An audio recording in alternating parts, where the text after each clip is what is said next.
Hello friends, this is Gaurav Lat, big bull coach. So जारी रखते हैं हमारा डेली सीरीज़। आज क्या हुआ और आगे क्या होगा आज के लिए, यानी 23 जनवरी 2026 के लिए, that is the 23rd of January 2026 Friday. So इस हफ्ते का आखिरी ट्रेडिंग सेशन था। तो आज वैसे अगर गिफ्ट निफ्टी के हिसाब से चलें तो सुबह को इंडिकेट कर रहा था कि हल्की सी मंदी के साथ बाज़ार खुल सकता है। सो कल ऐसे यूएस मार्केट स्ट्रॉन्ग ही थे। डाउ जोन्स जो है वो 300 पॉइंट्स बढ़ के ही बंद किया था।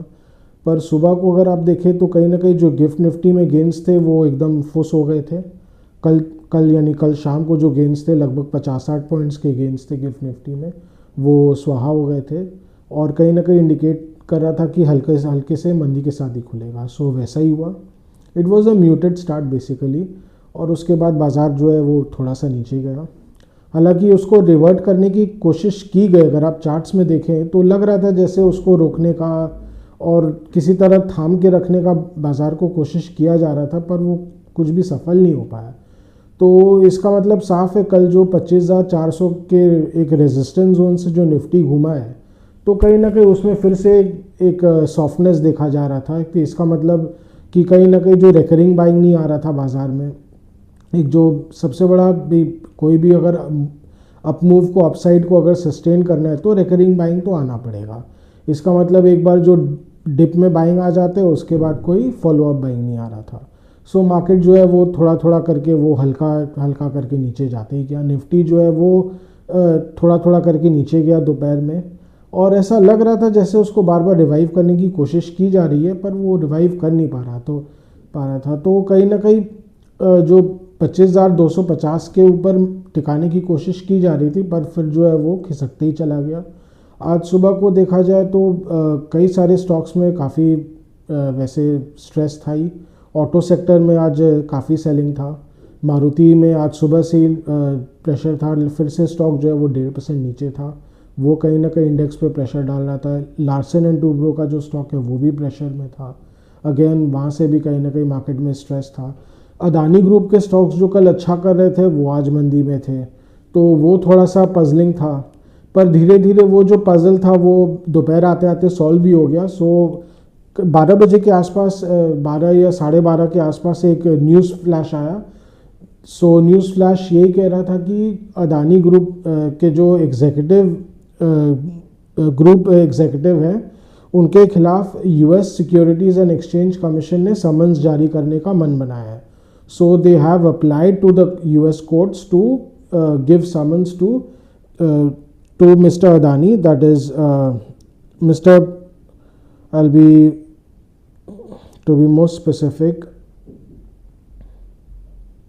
मिस्टर सागर अदानी। सो सागर अदानी जी के नाम पे समन्स जारी करने की बात की गई है। सो कहीं ना कहीं इससे अदानी ग्रुप के शेयर्स को झटका लगा ही लगा। तो अदानी ग्रुप के स्टॉक्स जो है वो फिसलना शुरू किए। अदानी एंटरप्राइजेज जो 5% तो लुढ़क ही गया एकाएक, और उसके अलावा अदानी पोर्ट्स भी 4% लुढ़क गया। सो कहीं ना कहीं ये दोनों स्टॉक्स तो निफ्टी में है, जिससे कि निफ्टी और प्रेशर में आ गया। और उसके अलावा मिड कैप्स भी प्रेशर में थे, वो भी और प्रेशर में आ गए। उसके अलावा पेटीएम बाबू ने भी थोड़ा मिड कैप्स के लिए और प्रेशर क्रिएट किया। सो पेटीएम का स्टॉक आज ऑलमोस्ट क्रैश कर गया, लगभग 10% क्रैश कर गया। सो उसका कारण ये था कि ऐसे न्यूज़ आ रहा है कि जो डिजिटल पेमेंट्स को प्रमोट करने के लिए सरकार एक सब्सिडी जारी करती है, उसका कहीं ना कहीं वो लगता है शायद सरकार अगले फाइनेंशियल ईयर से उसको डिसकंटिन्यू कर दे, क्योंकि वो इंसेंटिव के बिना भी ऑलरेडी काफ़ी लोग डिजिटल पेमेंट्स यूज़ कर रहे हैं। पर प्रॉब्लम ये है कि ये जो सब्सिडी गवर्नमेंट जारी करती है, ये पेटीएम के लिए लगभग 20% ऑफ द रेवेन्यू है। सो गवर्नमेंट जो कैशबैक देती है, सब्सिडी जो बोल लीजिए, ये पेटीएम के रेवेन्यू का 20% है। अगर ये चला जाता है तो पेटीएम का रेवेन्यू मॉडल जो ऑलरेडी स्ट्रेस में है, कंपनी किसी तरह ऑपरेटिंग कैश फ्लोज या ऑपरेटिंग प्रॉफिट जनरेट कर पा रही है, सो वो भी बंद हो जाएगा वापस। तो कहीं ना कहीं स्टॉक के लिए बहुत नेगेटिव, और स्टॉक जो है वो खिसकते चला गया। अगर आप स्टॉक देखें तो किसी तरह 1250 के ऊपर स्टेबल हो रहने की बहुत कोशिश कर रहा था और अपसाइड ले नहीं पा रहा था, पर गैस भर रहा था। पर ये जो न्यूज़ आया, इसने स्टॉक के लिए बहुत बड़ा एक बोलते हैं ना पॉइजन का काम किया है, विष का काम किया है। सो जो स्टॉक है वो खिसक के अब 1100 के लेवल्स पे आ गया है। और वीकनेस, मार्केट वीकनेस को देखे और ओवरऑल वीकनेस देखे स्टॉक में, तो लग रहा है स्टॉक अभी और मंदा हो सकता है। ऐसे और भी कई सारे अंडर परफॉर्मिंग स्टॉक्स हैं जो ऑलरेडी बहुत प्रेशर में। आप ट्रेंड को देख लीजिए, 3800 के लेवल्स, 3800 रुपये के नीचे चल रहा है स्टॉक, नीचे 3600 के लेवल्स भी देख चुका है। सो कहीं ना कहीं इन जैसे स्टॉक्स में भी एकदम लगातार मंदी जारी है। वही बात है, परफॉर्म तो करना पड़ेगा। वैल्यूएशंस अगर बहुत ज़्यादा स्ट्रेच्ड होंगे तो पनिशमेंट भी झेलना ही पड़ेगा, वही वाली बात है। सो मार्केट पे, मेन मार्केट पे आ जाते हैं तो निफ्टी की जो पिटाई शुरू हो गई दोपहर को, और निफ्टी जो गिरना शुरू किया सो 25,100 के नीचे ही चला गया। हालांकि 25,050 के आसपास लग रहा था जैसे निफ्टी को संभालने की कोशिश की जा रही है, पर वो डावाडोल दिख रहा था, बिकॉज कहीं ना कहीं बैंक निफ्टी में भी प्रेशर आ गया। एक्सिस बैंक में बहुत सेलिंग था सुबह से ही, उसमें उसके अलावा एसबीआई में भी सेलिंग देखा गया। सो एसबीआई में तो लग रहा है जो एकदम एक तरफा बुल रन आया है इस स्टॉक में, कहीं ना कहीं अब ये स्टॉक जो है अपना प्रॉफिट टेकिंग आ रही है स्टॉक में। कहीं ना कहीं एक ऑपरेटर ड्रिवन भी था इसमें जो बुल रन आया था। सो ऑपरेटर भी अपना प्रॉफिट टेकिंग कर रहे हैं, बिकॉज रिजल्ट्स कोई फैंटास्टिक तो एक्सपेक्टेड नहीं है। अगर आप लार्जली Q3 के पूरे रिजल्ट्स देख लीजिए, अभी जितने भी मेन कंपनीज ने इशू किए बहुत ठंडे आए हैं, कहीं से भी कोई बहुत अच्छे रिजल्ट्स नहीं आए हैं। अभी लास्ट अगर कुछ एक्सपेक्टेशन बचा है तो वो सीमेंट पैक से बचा है, उनकी तरफ से कोई अच्छे रिजल्ट्स आ सकते हैं। इसीलिए आप देख लीजिए अल्ट्राटेक का जो स्टॉक है आज 12,500 के ऊपर चला गया। ये स्टॉक एकदम बुल रन में चल ही रहा है, पर कहीं ना कहीं इसका भी जो गेन्स है वो थोड़ा ठंडा पड़ता दिखा। पर उसके अलावा बाजार में ऐसा कोई मेजर ग्रीन शूट नहीं है जिसको बोलते हैं। तो मिड कैप्स भी पिटाई हुई, स्मॉल कैप्स की भी धुलाई हुई। स्मॉल कैप 250 2% गिर के बंद हुआ लगभग। तो सभी जगह एक कहीं ना कहीं करेक्शन का प्रेशर है। कहीं ना कहीं अब आज देख लीजिए तो यूएस मार्केट भी आज मंदा हो रखी है, तो वहाँ से भी प्रेशर है। उसके अलावा जो हमारे ये रुपए है, माने रुपया जो है वो डॉलर के मुकाबले लगभग 92 के लेवल्स पे जा चुका है, 92 के लेवल्स में जा चुका है। वो अगेन एक कंसर्न है। कहीं ना कहीं FIs will only want to sell, क्योंकि उनका तो डॉलर टर्म्स में वैल्यू इरोड होते ही चला जा रहा है। वो भी कहीं ना कहीं एक नेगेटिव फैक्टर बन के ही रहेगा। हालांकि RBI के जो रिजर्व्स आए हैं आज $700 बिलियन से ऊपर आए हैं। It has gone up by $15 billion, पर कहीं ना कहीं मैं आपको आगाह कर दूं इसमें बहुत बड़ा रोल रीवैल्यूएशन का भी है, बिकॉज जिस तरह सोने के दाम बढ़ रहे हैं, कहीं ना कहीं RBI ने अपने जो गोल्ड रिजर्व्स हैं उनको रीवैल्यू किया है। वो हर सप्ताह हिसाब से करते रहते हैं, वो एक रूटीन आइटम है। तो उसका कहीं ना कहीं रिफ्लेक्शन आया इंडिया के बढ़े हुए फॉरेक्स रिजर्व्स में। पर जैसा कि मैंने पहले भी कहा, डॉलर रिजर्व्स पे प्रेशर अभी भी जारी है। इंडिया के एक्सपोर्ट्स बहुत अच्छा नहीं कर पा रहे हैं। उसके अलावा गोल्ड एंड सिल्वर इंपोर्ट्स का तो प्रेशर है ही। पर अब जिस तरह सोने और चांदी के दाम एक तरफा भागे जा रहे हैं, हो सकता है सोने और चांदी के इंपोर्ट्स में बहुत बड़ी गिरावट आए। कहीं ना कहीं कंज्यूमर डिमांड बहुत गिर सकता है, और हो सकता है अभी आने वाले जो मैरिज सीज़न है उसमें हो सकता है सोना चांदी का डिमांड थोड़ा सॉफ्ट रहे, because actually it has become really too expensive. 1.5 lakh रुपए सोना हो चुका है। सो वो एक बहुत बड़ा नेगेटिव फैक्टर रहेगा। पर इंडिया के फॉरेक्स पॉइंट ऑफ व्यू से वो पॉजिटिव हो सकता है, बिकॉज कहीं ना कहीं वो फॉरेक्स पे जो प्रेशर है, ऑलरेडी एक्सपोर्ट्स पे प्रेशर है यूएस सैंक्शंस के कारण, यूएस टैरिफ्स के कारण, तो वो भी थोड़ा संभल जाएगा। पर खाली एक और मेजर नेगेटिव ये रहेगा। हाँ, अब मेन चीज़ पे आ जाऊँ। अब चूँकि लॉन्ग वीकेंड है, 3 दिन का रिपब्लिक डे को लेके 3 दिन का छुट्टी रहेगा। पर प्रॉब्लम ये है कि अक्सर तलवार लटकती रहती है, ट्रम्प बाबू कुछ भी कर सकते हैं। अभी ईरान पे उन्होंने अपना नज़र गड़ा के रखा ही है, और रिस्क अभी भी है कि ईरान पे अटैक हो सकता है।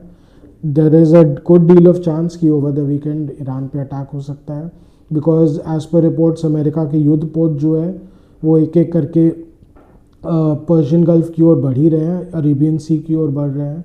They might be in for a formation, और कभी भी अटैक हो सकता है उनका। अगर मन करेगा कि हमको करना ही है तो करेंगे। एंड मोस्ट केसेस में वो वीकेंड को ही चूज़ करते हैं, क्योंकि मार्केट्स भी बंद रहते हैं। क्या पता वो कुछ स्पेशल ऑपरेशंस प्लान करो वेनेजुएला की तरह। अगर होता है कि एक ही दिन में सारा मामला ख़त्म हो जाता है, रेजिम चेंज होता है और मामला एक ही दिन में ख़त्म हो जाता है, तो वैसे मार्केट के लिए पॉजिटिव रहेगा ओवरऑल देखा जाए तो। सो हो सकता है कि सोमवार को चूँकि इंडियन मार्केट्स तो बंद रहेंगे, ट्यूसडे को क्या पता इंडियन मार्केट्स गिर के ही खुले। पर जो गिरावट होगी फिर बहुत ज़बरदस्त नहीं होगी, मार्केट संभल जाएगा, बिकॉज अभी मामला तो ख़त्म हो गया ना एक बार जो प्रेशर था। पर in case if this goes into a long drawn conflict, then it is very very problematic for the markets. Market कितना रिएक्ट करेगा वो बोलना बहुत मुश्किल है। अगर कोई मेजर कॉन्फ्लिक्ट ब्रेकआउट हो जाता है उसके कारण यूएस मार्केट स्टॉक्स क्रैश कर जाते हैं तो उसका असर इंडियन मार्केट्स में पड़ना ही है। वो कितना पड़ेगा क्वांटिफाई इमीडिएट टर्म्स में करना बहुत मुश्किल है। एक बार के लिए 1-2% या हो सकता है, वर्स्ट केस में 5% भी गिर के खुल सकता है, बट वो वर्स्ट केस सिनारियो होगा। सो उतना तक तो जनरली कोई बोल नहीं सकता है, पर 1-2% वीक होता है तो फिर वो DIIs अपना रेस्क्यू बाइंग करते हैं और मार्केट को ठीक कर देते हैं। तो वहाँ से भी उतनी चिंता वाली बात नहीं है। हाँ, कोई अगर, बट ये मीडियम टू लॉन्ग टर्म के लिए एक लॉन्ग ड्रॉन कॉन्फ्लिक्ट बहुत ख़राब रहेगा, क्योंकि ये पूरे के पूरे रीजन को डिस्टेबलाइज कर देता है। उसके कारण फ्लाइट पैटर्न्स अफेक्ट हो जाते हैं, शिपिंग लेन्स अफेक्ट हो जाते हैं, तो कहीं ना कहीं फिर ट्रेड अफेक्ट होएगा। और मेन प्रॉब्लम ये है कि तेल के दाम में उफान आ सकता है। जो कच्चा तेल अभी $65 के आसपास चल रहा है, अगर इसमें कोई मेजर उफान दिखा गया तो अगेन इंडिया की इकोनॉमी के लिए बहुत ख़राब है। फॉरेक्स रिजर्व्स ऑलरेडी बहुत प्रेशर में है, एक और फिर कहीं ना कहीं प्रेशर आ जाएगा तो उसके कारण फिर देखिए स्टॉक मार्केट के लिए तो बहुत ख़राब रहेगा।